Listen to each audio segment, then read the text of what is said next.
Hello everybody, I'm back again with another crafting video. I know we're not a crafting group, we're a gaming group, but here are these lovely Stump of Element and Evil and Silent Hill cards. We've been told we've got another couple of decks coming, so let's upgrade to a nice hard box like this. Here's one I made for another game called Marquee. Nice and sturdy, looks very retail, quite professional. We will need a couple of materials you may not have unless you like to craft. We've got some 1mm cardboard you can see laying on the deck there, and all the prints, all the white prints you see are done on label paper, so each sheet of paper can be legal or A4 is a single printer label. So the PDF will be uploaded to the 4AD Facebook group as normal. I printed it up on the screen at the start of this video. I believe it's called Tarot Size Telescopic Box.pdf. So these two prints we're now cutting out are templates for the pieces. The lid has 5 pieces and the base has 5 pieces. They are labelled lid cut and base cut. I'm about to stab myself with a brand new blade, so I've decided to put my reading glasses on. This is a mission with reading glasses on, let alone without. I have no fingernails, mentioned that before. So yeah, we get this peeled back and then I'll show you the first technique that's handy to know, whether you're doing this or even making custom dice or making little tokens. But if you peel back a small amount of your sticker and fold it over like thus, and when you lay it down, the sticky edge doesn't stick to anything. This gives you, you don't need to line this up particularly well, but it's like a practice run if you've never done that before. And then I tend to smooth out the middle of the page with the side of my hand, so that way you don't get any bubbles or anything. Give it a quick wipe over. Like I said, these are just templates, but if you want to have something nice printed on the inside of your box, you can always print on these. Like I've made other boxes and I print something like a reference sheet or some rules you need to remember, or sometimes you have a holding space for certain dice that come out of the game for whatever reason, and you can put that inside the box. Anyway, I'm going to have a sip of drink. Yep, so there you go again. Fold a bit over, peel back.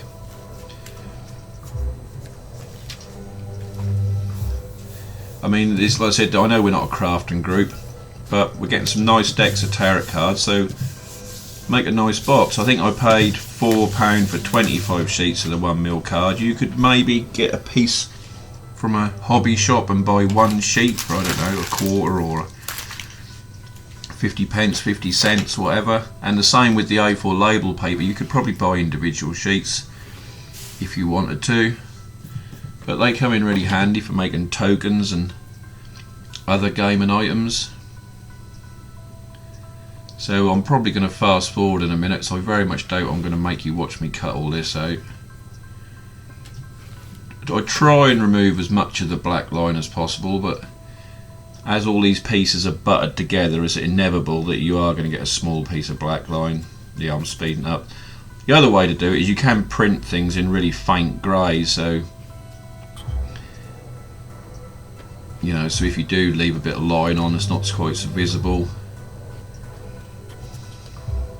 Also, what I've done here, I normally get all 5 pieces and I write on the back. I write B on the back of the base pieces and T for the top. But here, you can see I've got a little label called lid cut and a little label called base cut, and I basically stacked that on top of the pile and moved it to the side. And I do the same with this pile. So that way you don't get them mixed up. The sides are easy because the top is much smaller sides than the base, so there's something for you to get hold of when you slide the lid off. And obviously the top, the large section for the top is bigger than the base section, so it has to fit over the top. But anyway, labelling them and stacking them up neatly is the easiest way. And as you can see, I'm doing multiple passes with the rotary cutter, and that's the same with a knife. If you try and go through in once, that's when you rip the paper or rip the card. You're better to go through with light passes, 2 or 3, make a neat job. because we're trying to make a nice box. It's worth the extra effort. Here we go. Now, the first time round I used the artwork from the cards. I didn't feel too bad about it. I didn't think we were stealing artwork, because the only people that were going to use that tuck box are people who bought the cards. But I thought, if I'm going to keep doing this stuff, I'm going to use my own art. So you maybe not call it art, but I'll put a couple of my maps on the box just to make it slightly more interesting than the white label, because the label is not actually just decoration. The label is what holds this box together. It's quite an ingenious little idea. It's not my idea, but this is my template. This is not a downloaded or generated template. This is a template I've made in Adobe Illustrator. So as I offered with the tuck box, if anybody's got specific dimensions, as long as it'll fit on a sheet of A4 paper, I can knock it up for you a PDF. Probably, most likely. But I've made this box twice as deep as my combined Stump of Elemental, Evil and Silent Mill decks. So provided the next two decks are roughly the same thickness combined as the first two decks are combined, you'll fit 4 decks in this box. That was my plan anyway. Yeah, try and take all the black lines out. Try and cut inside the black lines here. I didn't do a brilliant job. I'm normally really fussy when I do stuff like this, but I was trying to go quite quick because I was trying to get it for one cut with the camera, and also I'm trying to keep my head out of the view. I really want to lean right over it and look down the ruler. You want to be 90 degrees directly above the ruler really, but I'm trying to keep my head out of shot as much as possible. And also I'd normally be sliding the cutting mat around into a nice position for myself, but I'm trying to keep the cutting mat directly under the camera.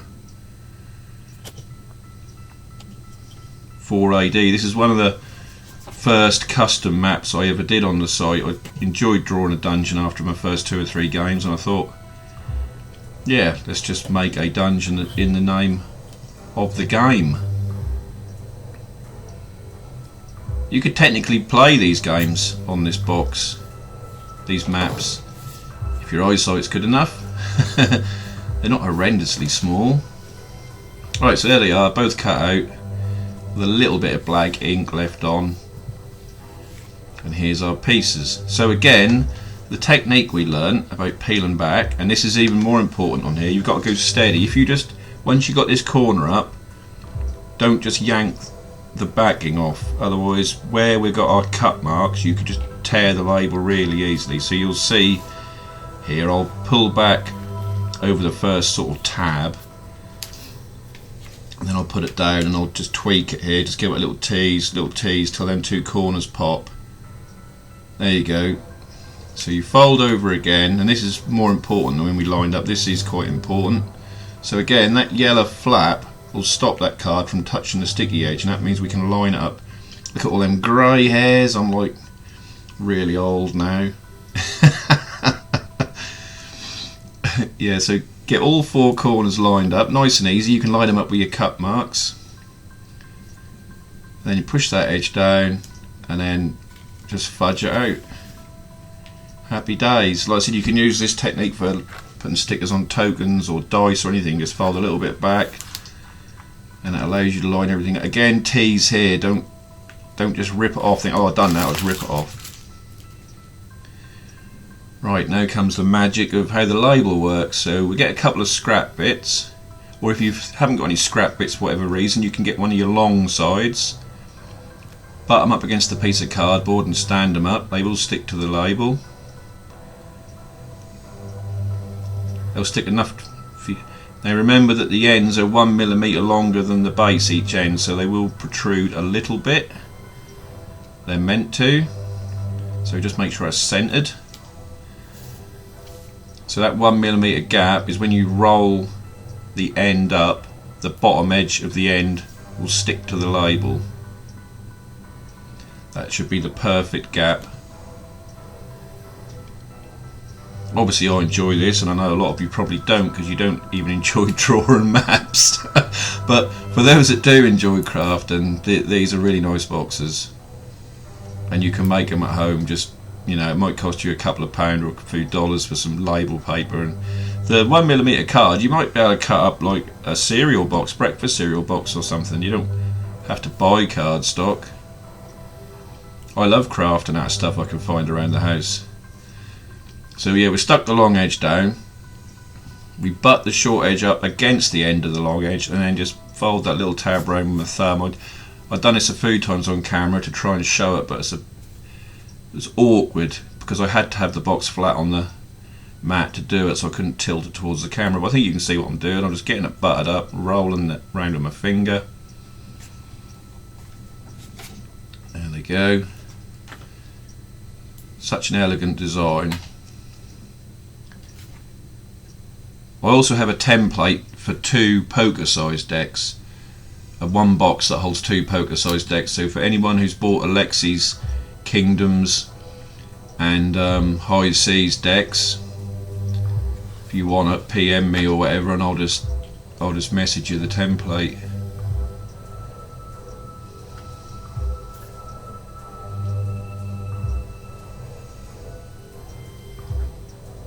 And in case you didn't know, for those that didn't know, you can open a PDF up in Inkscape, is free. OpenOffice, LibreOffice Drawing is free. GIMP is free. They're all open PDFs, and you can edit them. You know, put a selection box around my art, delete it, put your own art on, save it again as a PDF. So all PDFs can be edited. But I didn't want to give you one with just a white label. I'm just using the ruler now just to compress the corners, because the way these little lips fold over, they do actually fold around the corners. There we have the base of our box. Nice and sturdy, nice and neat.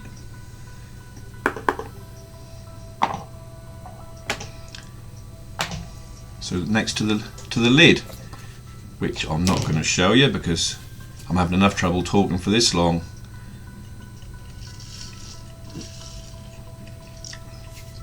So there we go, so roll that over. This is the easiest way I find of doing the long side. Just put your finger inside and roll it over.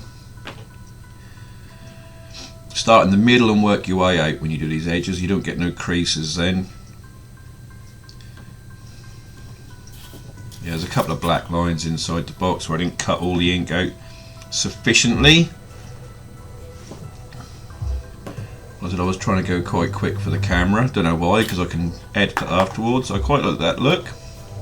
I didn't know whether to use colour or black and white. So here we go. Here's the old tuck box, which is still a nice box.